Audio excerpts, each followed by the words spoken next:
नमस्कार। चलिए, आज हम अल्फोंस डोडेट की एक बहुत ही कमाल की, दिल को छू लेने वाली कहानी की दुनिया में चलते हैं, द लास्ट लेसन। अब देखिए, ये कहानी सिर्फ स्कूल के एक आखिरी पाठ के बारे में नहीं है। नहीं, ये है पहचान के बारे में, कुछ खो देने के एहसास के बारे में, और हाँ, उस एक पल के बारे में जब हमें किसी चीज़ की असली कीमत का एहसास होता है, ठीक उसी वक्त जब वो हमसे छिनने वाली होती है। कहानी की शुरुआत एक ऐसी फीलिंग से होती है जो मुझे लगता है हम सब ने कभी ना कभी महसूस की है।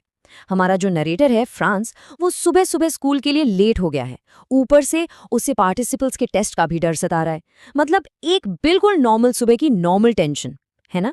हाँ, तो फ्रांस के लिए ये दिन किसी भी दूसरे दिन जैसा बिल्कुल नहीं था। जैसे ही वो स्कूल के लिए निकला ना, उसे रास्ते में ही महसूस होने लगा कि भाई, आज कुछ तो गड़बड़ है, कुछ तो अलग है। हवा में एक अजीब सी शांति थी, एक खामोशी। तो सवाल ये है कि आखिर ऐसा क्या था जो इस दिन को इतना खास, इतना अलग बना रहा था। अब देखिए, उस दिन फ्रांस के लिए स्कूल बंक करना बहुत आसान था। मौसम इतना अच्छा था, गरम, पक्षी चहचहा रहे थे और पास में ही प्रशियन सोल्जर्स ड्रिल कर रहे थे। मतलब ये सब उसे अपनी तरफ खींच रहा था।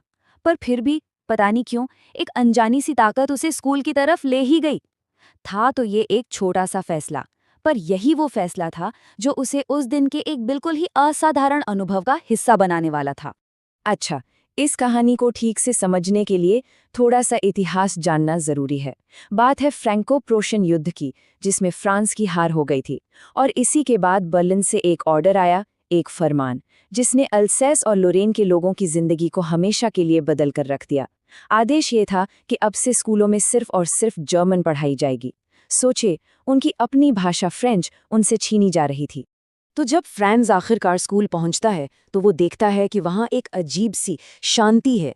मतलब रोज वाला शोर शराबा, हल्ला गुल्ला कुछ भी नहीं था।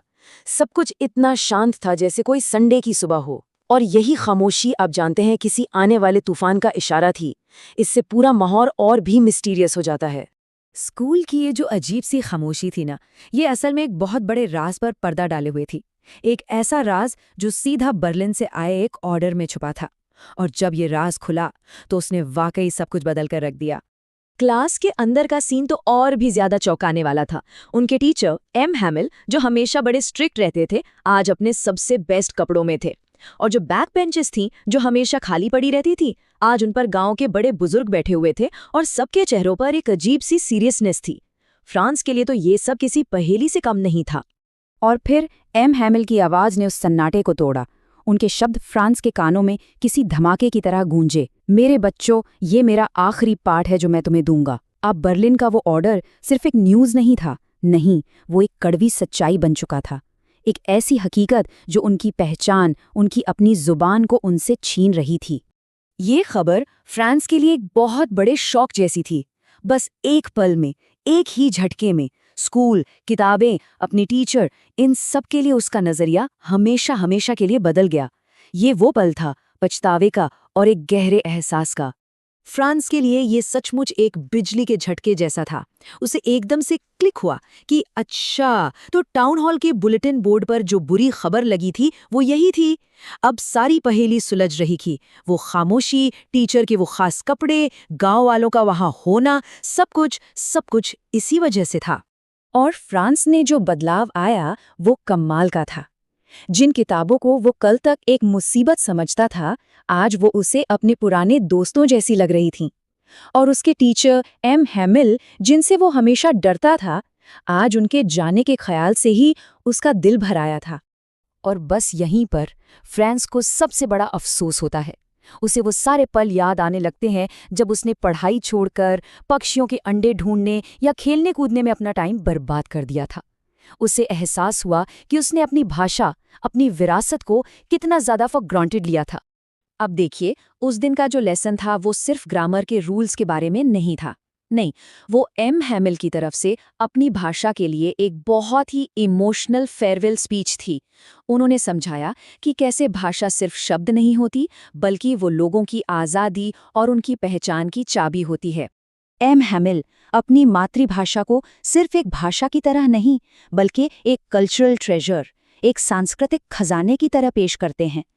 उनकी हर बात में अपनी भाषा के लिए एक गर्व था, एक जुनून था, और हाँ, उसे खो देने का एक बहुत गहरा दर्द भी साफ झलक रहा था।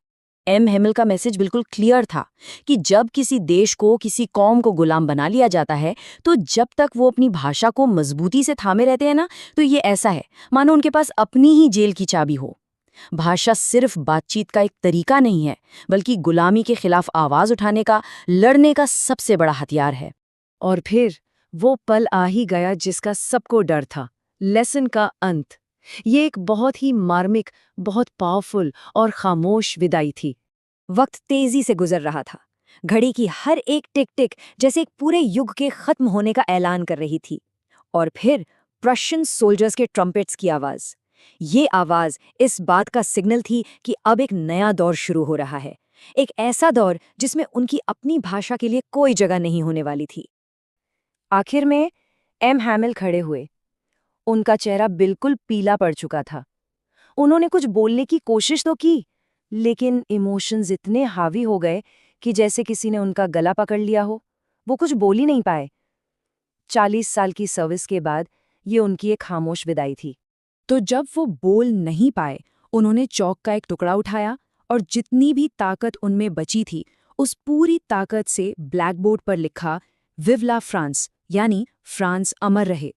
और फिर बस एक आखिरी इशारे के साथ उन्होंने क्लास को डिसमिस कर दिया। एक युग खत्म हो गया था, एक सबक पूरा हो गया था, और एक भाषा की आवाज़ को हमेशा के लिए खामोश कर दिया गया था। ये कहानी हमें एक यूनिवर्सल सच याद दिलाती है ना?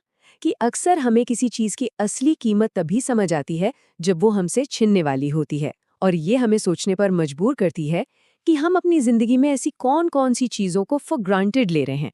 वो कौन सी चीज़ें हैं जिनकी कीमत हमें शायद तभी पता चलेगी जब वो हमारे पास नहीं रहेंगी।